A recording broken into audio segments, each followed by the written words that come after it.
everyone, and good morning. Today I will tell you the poem which is Aunt Jennifer's Tiger, and this poem is very beautiful poem. Seriously, students. So today I will tell you what this poem is all about. Okay. So first of all, here is the name. It's called Aunt Jennifer's Tiger, and it is written by Adrian Rich. Okay, so can you see? Okay, so can you see that? So first of all, we will learn about who is she.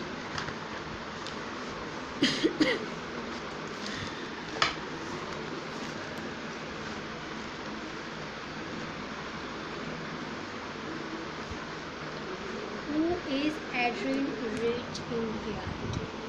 So Adrian Rich,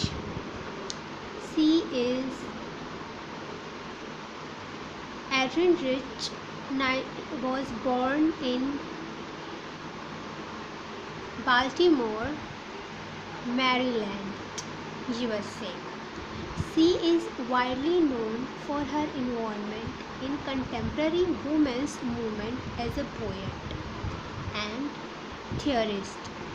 She has published 19 volumes of poetry, 3 collections of essays and other writings.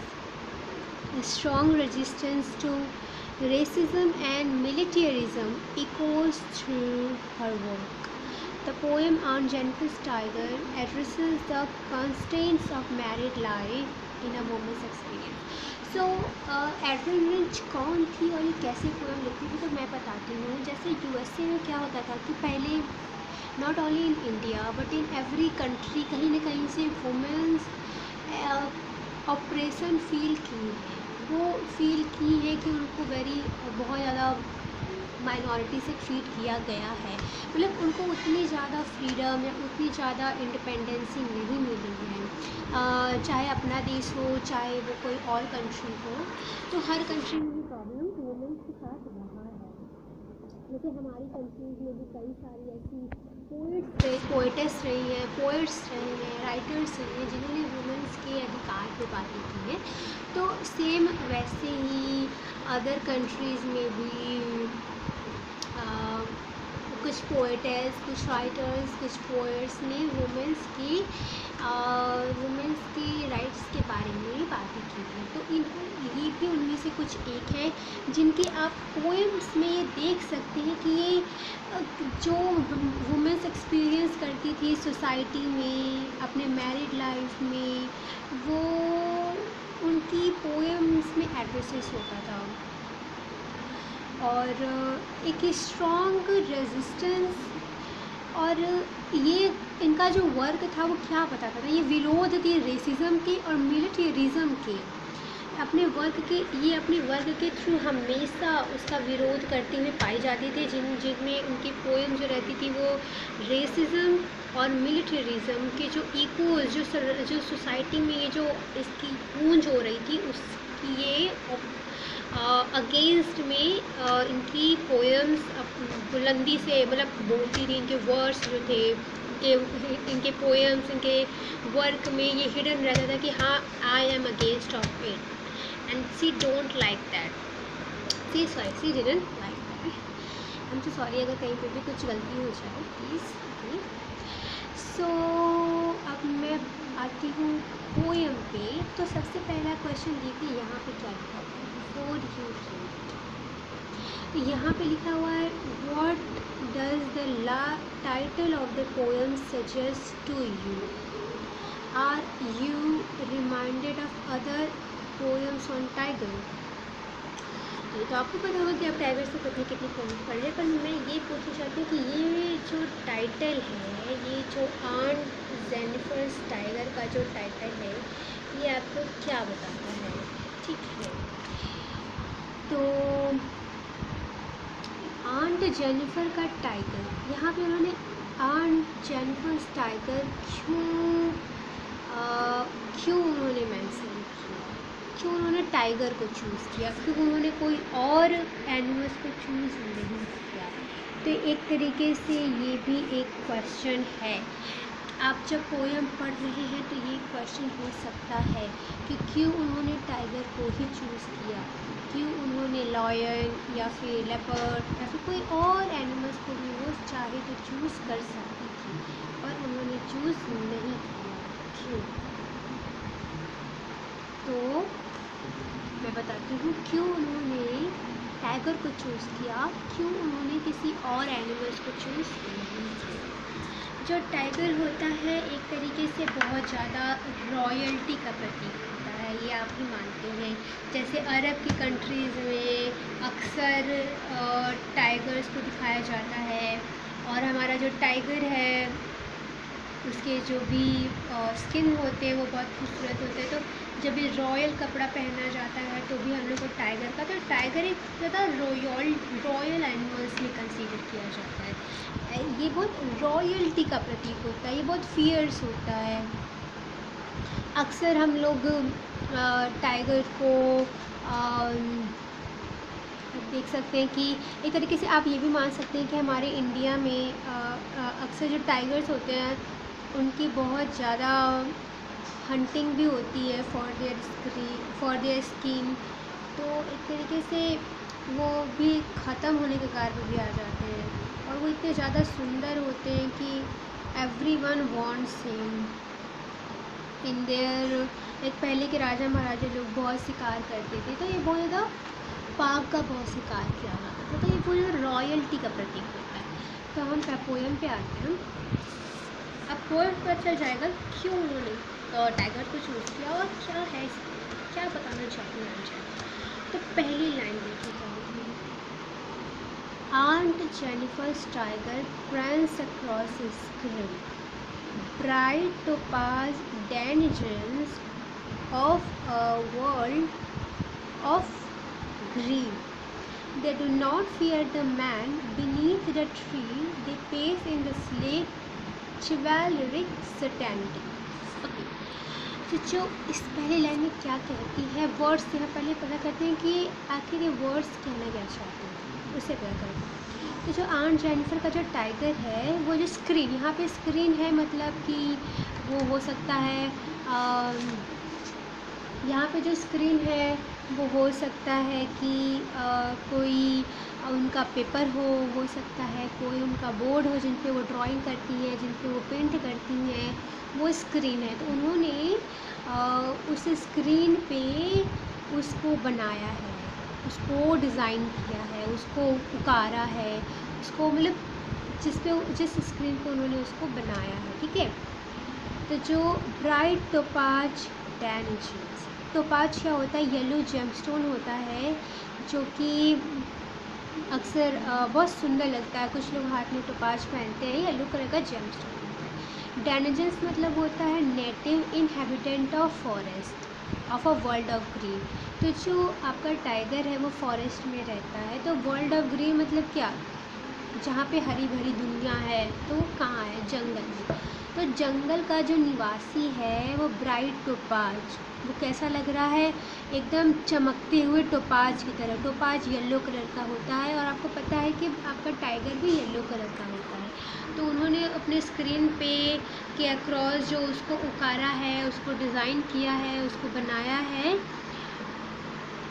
वो कुछ ऐसा ही लग रहा है जैसे कि चमकता हुआ ब्राइट टोपाज है, जो कि कहाँ का है, जंगल का निवासी है। वो they do not fear the man beneath the tree, पेड़ के नीचे जो आदमी रहते हैं उनसे वो नहीं डरते हैं, वो किसी भी आदमी से नहीं डरते। They pace in the sleek chivalric certainty. Pace मतलब होता है पीछा करना, या फिर स्लिक मतलब क्या होता है आपका, स्लिक मतलब होता है, पेस मतलब मूवमेंट भी होता है, स्लिक मतलब होता है smooth, stylish, attractive, elegant. Okay. और आपका जो चिवालरिक मतलब होता है रॉयल कॉन्फिडेंस, और सर्टेनिटी मतलब होता है कि सर्टेनिटी मतलब द स्टेट ऑफ बीइंग और feeling sure, certain about something. तो जो उनका मूवमेंट क्या होता है, बहुत रॉयल, बहुत रॉयल, बहुत स्मूथ, बहुत स्टाइल, बहुत लाइक रॉयल वे में उनका मूवमेंट होता है। और एकदम मतलब एकदम पूरी जैसे नहीं होता है कि पूरे कॉन्फिडेंस से चलते हैं, वो एकदम श्योर होते हैं। लाइक जैसे कि सपोज दैट कि आप बहुत ज़्यादा इंटरव्यू में जा रहे हैं और आप बहुत अच्छा कपड़ा पहने हुए हैं, तो आप एकदम कॉन्फिडेंट पूरे श्योरली वे में जाएंगे कि आज तो मेरा हो ही जाएगा, एकदम रॉयल वे में। लाइक पहले के राजा महाराजा लोग कैसे चलते थे, बड़ा सुंदर सुंदर कपड़े पहन रहते थे, एकदम चमकते धमकते रहते थे और क्या उनका अंदाज रहता था। तो वैसा ही इस टाइगर का भी अंदाज होता है, अपने जंगल में किसी से डरता नहीं है, और जब वो चलता है तो एकदम स्मूथ, स्टाइलिश, एलिगेंट वे में अट्रैक्ट लगता है एकदम, मतलब वाह, क्योंकि लाइक रॉयल इसका चलना भी रहता है। क्या बताएं इंशाल्लाह। Aunt Jennifer's finger fluttering through her wool find even the ivory needle hard to pull. The massive weight of Uncle's wedding sits heavily upon Aunt Jennifer's hand. Aunt Jennifer जो है वो वूल बना रही है, वो वूल बना रही है, इसका मतलब आप सोच सकते हैं कि ठंडी का मौसम आने वाला है वहाँ पे। तभी तो वो वूल का यूज़ करके कुछ स्वेटर्स बनाएंगी, कुछ चीज़ें बनाएंगी। तो उनका तो वो वूल से कुछ बना रही, लेकिन वूल बनाते वक्त उनकी उंगलियां काँप रही हैं। देखिए इनका फिंग कट रही है, काँप रही हैं उनकी उंगलियां। क्यों काँप रही हैं?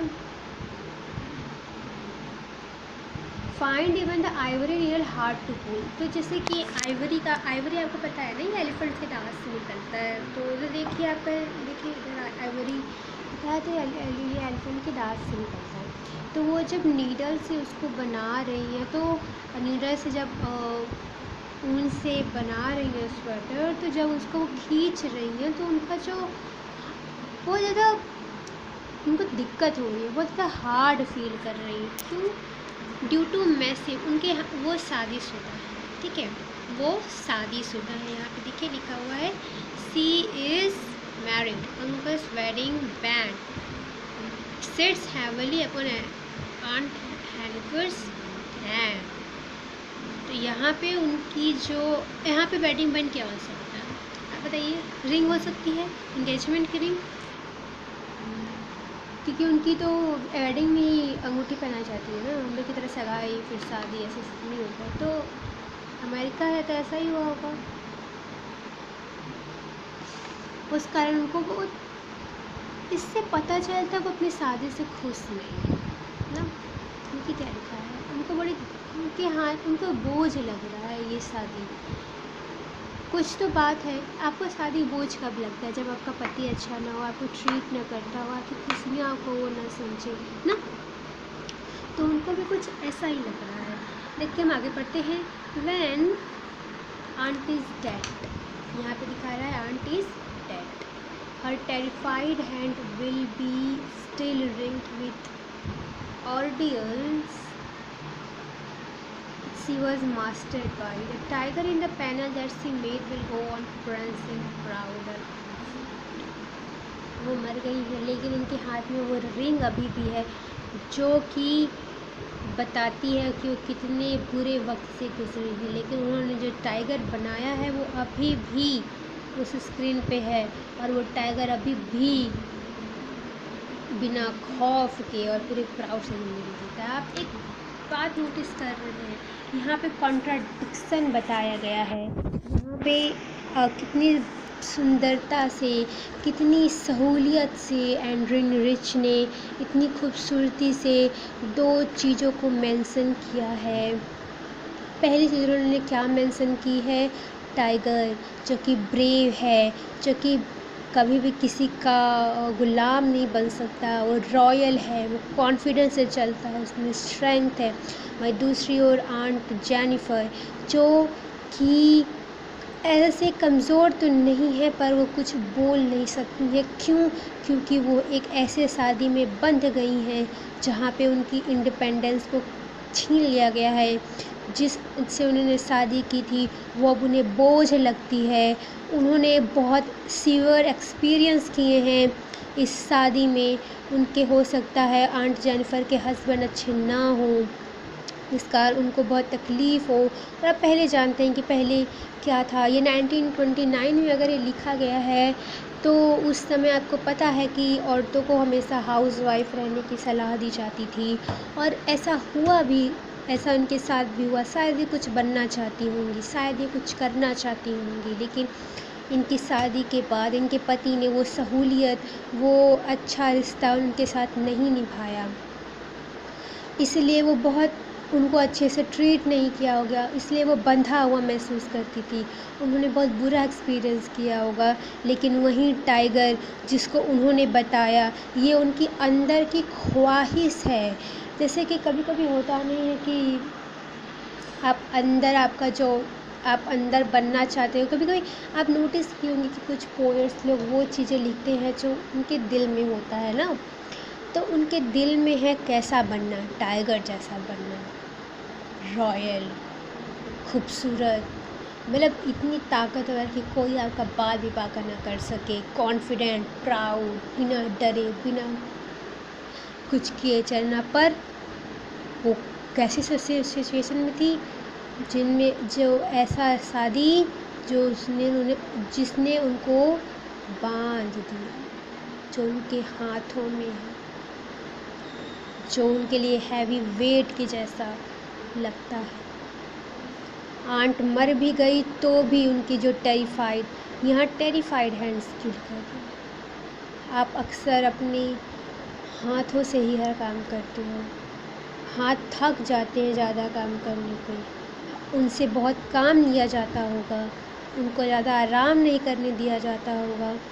उनकी यहाँ पे देखिए, यहाँ पे लिखा है women experience in married life. अक्सर किसी शादी में औरतों से बहुत काम लिया जाता है, उनको बीमार हो जाए, कुछ भी हो जाए, कोई फ़र्क नहीं पड़ता, तो वो भी एक ऐसे ही रिश्ते में थी। तो उनकी जो टेरिफाइड हैंड थे, अभी उसमें वो रिंग थी, और वो रिंग एक बुरे वक्त का प्रतीक था उनके लिए। लेकिन उन्होंने जो टाइगर बनाया था वो तो खुला है, पर वो बंदी है। तो कॉन्ट्राडिक्शन है, आप देख सकते हैं। बहुत खूबसूरत पोएम उन्होंने लिखा है, जहाँ पे उन्होंने दो कॉन्ट्राडिक्शन बताए। एक आंट जेनिफर, जहाँ पे वो एक तरीके से बंधी हुई थी एक ऐसे शादी के रिश्ते में, जहाँ पे वो कुछ बोल नहीं सकती थी, कुछ कर नहीं सकती थी अपने मन का।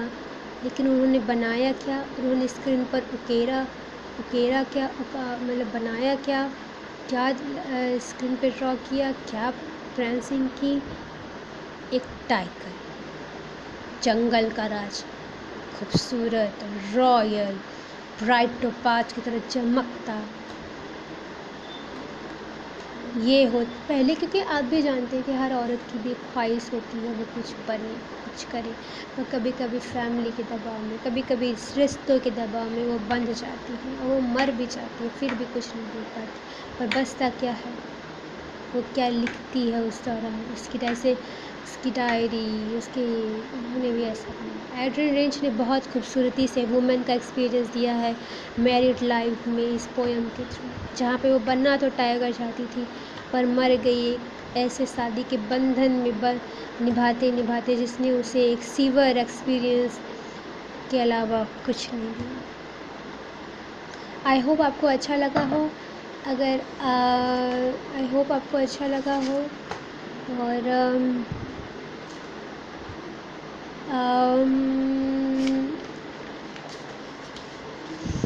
और भी वीडियोस में बनाती रहूँगी।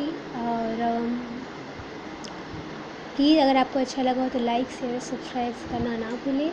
Thank you so much for listening me. I hope भगवान आपको हर खुशियाँ दे। Thank you.